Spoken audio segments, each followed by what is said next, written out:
अच्छा देखिए, in shape में क्या चीज़ महसूस हो रही है आपको? ये सब सिर्फ ऐसे टिल्टेड फॉर्म में है ना, सही है।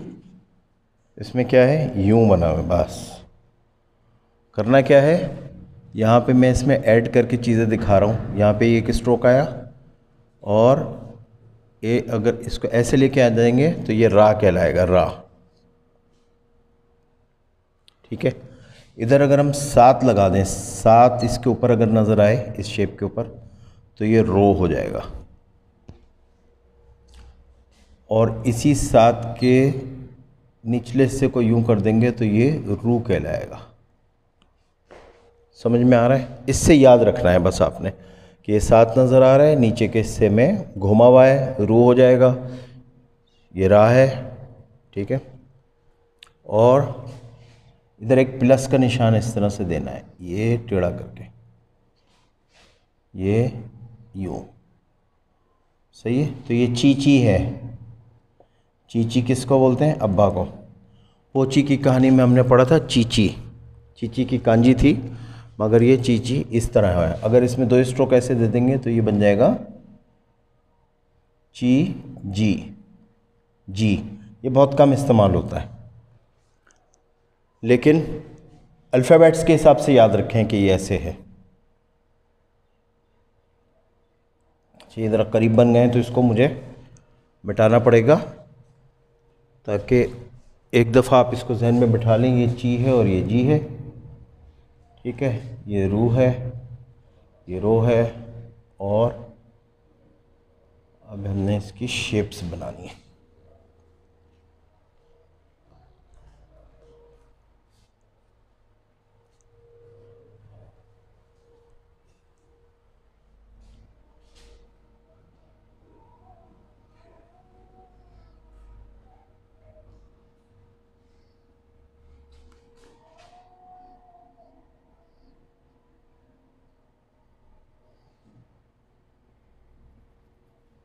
ये 4 शेप हैं। इसमें देखें, पहले मैंने थोड़ा गलत कर दिया इसको, मुझे इसको एक ही जैसा बनाना चाहिए। इसमें सब में ना ये प्लस का निशान बना हुआ है। ये प्लस का निशान हमने ऐड किया तो ये लफ्ज़ क्या बन गए? सा सा सा सा। इसमें अगर 2 स्ट्रोक डाल देंगे तो ये क्या बन जाएगा? सा से जा बन जाएगा। आपने इसकी शेप के ऊपर नहीं जाना है, आपने खाली ये देखना है कि एक प्लस का निशान ऊपर, और ये शेप नज़र आ रही है, ये सा है, ये भी सा है, मगर 2 स्ट्रोक की वजह से जा हो गया। ये भी सा था, ये भी सा था। अगर यहाँ पे एक के बजाय 2 स्ट्रोक हैं तो ये की बन जाएगा, की। 2 स्ट्रोक को हम पढ़ेंगे की। इसमें अगर 2 यहाँ पे आ गए तो ये क्या बन जाएगा? की घी। सिंपल। साजा की घी। साजा और की घी मिलते जुलते होते हैं। सा में सिंगल स्ट्रोक होता है, की में डबल स्ट्रोक होता है। इसकी शेप एक्चुअली थोड़ी सी डिफरेंट होगी। ये ज़रा ऊपर की तरफ जा रहा है, ये यूं करके इस तरह से होगा, ठीक है। ये भी ऊपर की तरफ जा रहा है, लेकिन बेसिक इंजीनियरिंग जो इसकी है ना, वो एक ही है, ये इस तरह, ठीक है। इसको भी थोड़ा सा चेंज कर देते हैं, और नीचे की तरफ ऐसे, ठीक है। ये मिला हुआ हो या नहीं मिला हुआ हो, ये शेप अगर नज़र आए, ऊपर के हिस्से में प्लस है या ऊपर के हिस्से में 2 लाइनें हैं, नीचे का हिस्सा इस तरह से जा रहा है, सा जा की गी, और ऊपर वाले क्या थे? रा रो रू ची जी। अच्छा, ये जो बाकी शेप्स मैंने अभी बनाई हैं, इनको आपने ऐसे ही समझना है। एक तो बार बार एक्सप्लेन कर हो जाती हैं कुछ ना, जैसे ये बनाया है, ये ऊ है, ये पता है आपको। सू टाइप की वही वाली शेप हो बेसिक, और उसके ऊपर एक स्ट्रोक हो खाली, तो ये कहलाएगा ऊ पेश के साथ। ये क्या कहलाएगा? ये भी बताया था कि उसी चीज़ के अंदर अगर ऐसे करके होगा तो ये रा होगा, ये रा हो गया।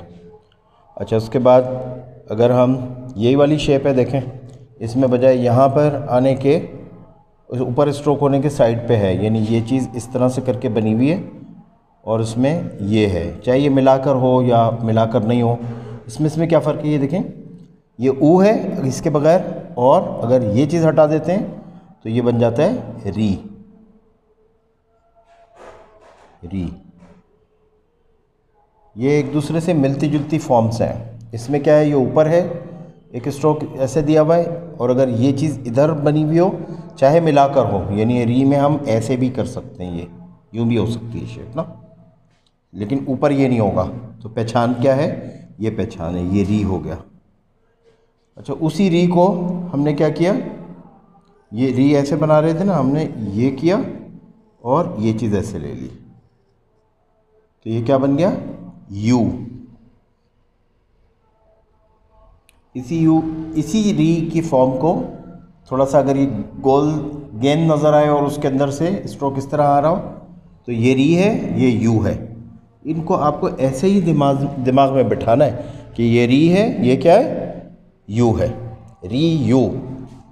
उसके बाद आता है एक ये इस तरह की शेप, और ये यूँ, ये या कहलाता है, या। ठीक है, या।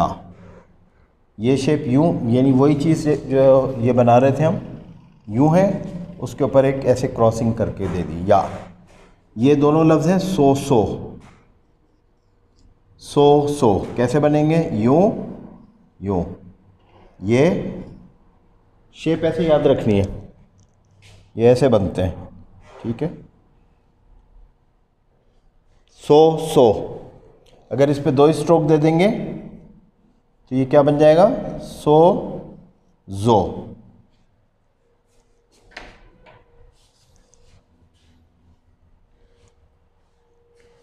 बेसिकली इन शेप से ताल्लुक़ है। ठीक है, हमें ये पूरी कैटेगरी को समझना होगा कि ये रा है, ये रो है, ये रू है, ची है, जी है। एक साइड पे हो गए। अब इनका रुख पलटा, दूसरी साइड पे गए, सा, जा, की, गी। सा और की में क्या फ़र्क है, ये सिंगल है सा, डबल में की बन गया। उसी को लिया ऊपर एक स्ट्रोक तो ऊ, और इस स्ट्रोक के साथ साथ एक डंडी भी अगर नज़र आ रही है तो ये रा है, ये री है। री और यू में क्या फ़र्क है, इसी चीज़ को ज़रा सा बड़ा कर दें, यूँ कर दें, तो ये री के साथ यू बन जाएगा, री यू में तब्दील हो जाएगा। ये वही चीज़ ली है, थोड़ा सा ये बड़ा स्ट्रोक है इस साइड का, और उसके ऊपर एक ऐसे क्रॉस में लाइन डाल दी, तो ये या बन गया। सो और जो किस तरह से, यूँ करके, बस इस शेप को क्या एक्सप्लेन करेगा कोई बंदा। वैसे जो हमने किया था ना, ते दे, अगर ऊपर का हिस्सा इसका उड़ा दें तो ये ते है, ये हिस्सा उड़ा दें तो ये ते है, लेकिन चूंकि इसकी पूरी शेप को देखा जाएगा तो ये छोटा हो जाएगा अगर हम इसको उड़ाएंगे तो आप यूँ समझ लें कि ते के ऊपर एक छोटा सा गोलाई अपोजिट उसमें डायरेक्शन में लगी हुई है, ये ते है बेसिकली, ये भी ते है, ते दे है। ऊपर ये हुक अगर नज़र आए तो ये सोज़ों में तब्दील हो जाएगा। इस तरह करके मैं इनको रीअरेंज कर रहा हूँ आप लोगों के लिए। एक जिस तरह से हिरागाना के लिए बनाई है एक शीट, उसकी अभी मैं कॉपी भेजूँगा क्योंकि हिरागाना कंप्लीट हो चुका है। वो आप लोग अपने पास उस शीट की कॉपी देखेंगे तो उसको प्रैक्टिस कीजिएगा, उसको बहुत अच्छी तरह अरेंज किया है। ये मैं अभी कर रहा हूँ क्योंकि ये थोड़ा सा डिफ़िकल्ट होता है, इसको एक जैसे फॉर्म में लाना, ये एक दूसरे में इंटरमिंगल हो जाता है। ठीक है, तो इसको मैं अभी बना रहा हूँ, तो ये हम वीडियो यहाँ पे एंड करते हैं। ठीक है, आप लोग इसको जहन में डिफरेंसेस से बिठाएंगे कि क्या चीज़ मिल रही है आपस में, क्या चीज़ डिफरेंट है। ये ची है, ये ची है, आपको पता होना चाहिए कि इसकी बेस सेम है, और इसमें से नुक्ते या जो भी कुछ होता है वो हटा के देखते हैं कि ये दोनों चीज़ें क्या हैं। तो बेस फॉर्म को याद रखते हैं, वेरिएंट खुद ब खुद याद हो जाता है। उसके बाद जो उसका मुकम्मल सेट होता है उसको सेट के अंदर याद करना है आपने। इस तरह से याद करेंगे, ज़िंदगी भर नहीं भूलेंगे, और आपको कोई प्रैक्टिस करने की ज़रूरत नहीं है। मैं जो आपको स्लाइड्स कराऊंगा उसके अंदर बताऊंगा कि ये लफ्ज़ है हिरागाना का, ये लफ्ज़ है काताकाना का, बग़ैर आपके लिखे हुए ये खुद ब खुद आ जाएगा, इसकी कोई फ़िक्र नहीं करना। लेकिन जो चीज़ें मैं आपको लेसन दे रहा हूँ, उन लेसन के ऊपर ये नहीं करना कि ये ज़्यादा है, बल्कि आप मुझसे ये बोलें कि हम टाइम हमारे पास खाली है, आप हमें 10-10 वीडियो भी भेजेंगे तो हम करें, उसको पढ़ेंगे। आपने करना क्या है, आपने समझना है, सिर्फ समझने में कोई इतनी दिक्कत नहीं है। जो चीज़ मैं समझाऊंगा, इसमें क्या चीज़ ऐसी समझने में दिक्कत हो रही है मुझे बताएं, कोई चीज़ समझ में आ रही है? अगर ये मैं कह रहा हूँ कि ये सा है और ये की है, ये एक स्ट्रोक ज़्यादा लगने से ये की में तब्दील हो गया, तो ये बात समझने में कोई दिक्कत तो नहीं है? इसमें कोई सालों थोड़ी चाहिए आपको समझने में, ये एक दफ़ा में समझ में आने वाली चीज़ होती है। हाँ, प्रैक्टिस चाहिए होती है, जब ये कहीं लिखी भी आए तो उस वक्त आप गलती करोगे, वो चीज़ मैं आपकी प्रैक्टिस कराऊंगा, सही है ना? तो आइंदा आने वाली वीडियोस में पूरी मेहनत से वीडियोस को देखें, जहन लगा के रखें, दिलचस्पी रखेंगे, मैं आपको लगातार वीडियोस पे वीडियोस देता चला जाऊंगा, आपकी खुद ब खुद प्रैक्टिस हो जानी है, वही वीडियो देखना आपकी प्रैक्टिस होगी। ओके, अल्लाह हाफिज़।